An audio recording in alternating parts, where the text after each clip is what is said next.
How's it going, guys? We have a past level question for a repro. 26-year-old woman, she has a laparoscopic removal of an ectopic pregnancy here. USMLE will show you a very similar image.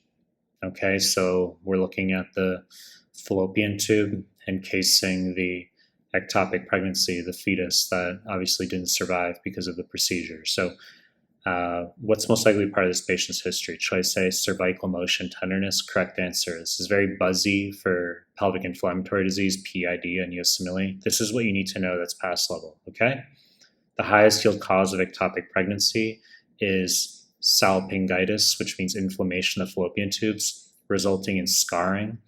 This almost always occurs due to history of chlamydia or gonorrhea.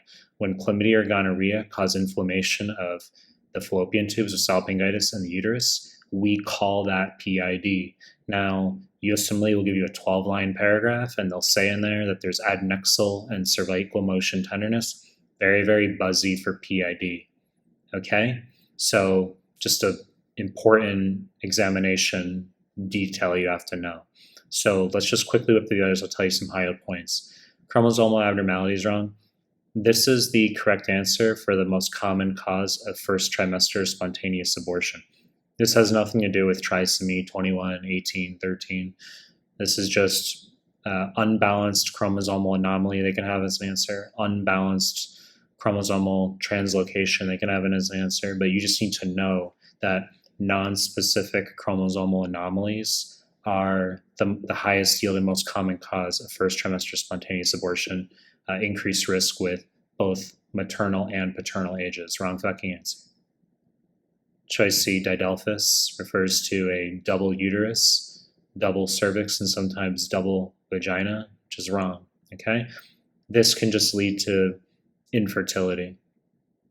The embryologic mechanism they want on USMLE is failure of the paramesonephric ducts to fuse, also known as failure of the Mullerian ducts to fuse.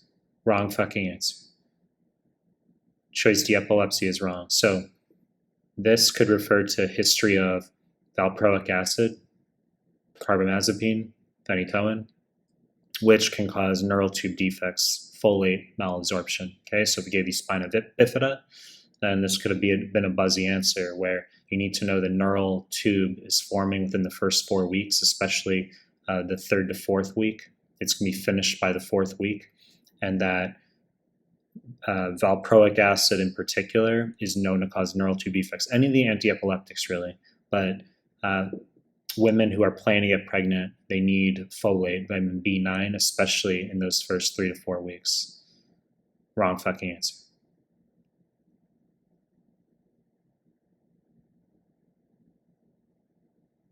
Choice C, gestational trophoblastic disease is wrong. This is a broad umbrella term you'll see sometimes in USMLE.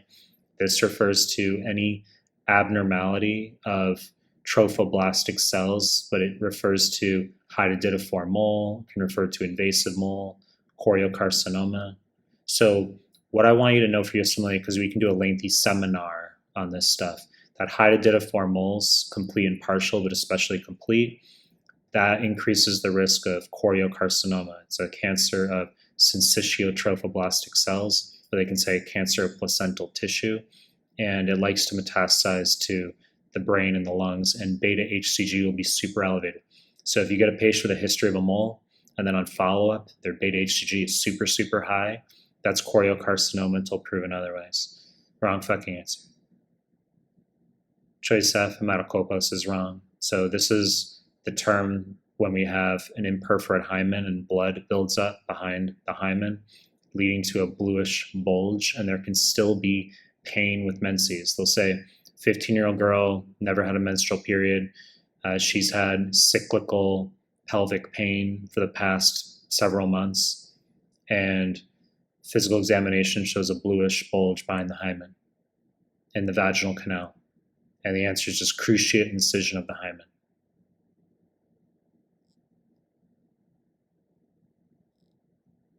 Hematocolpos? Wrong fucking answer.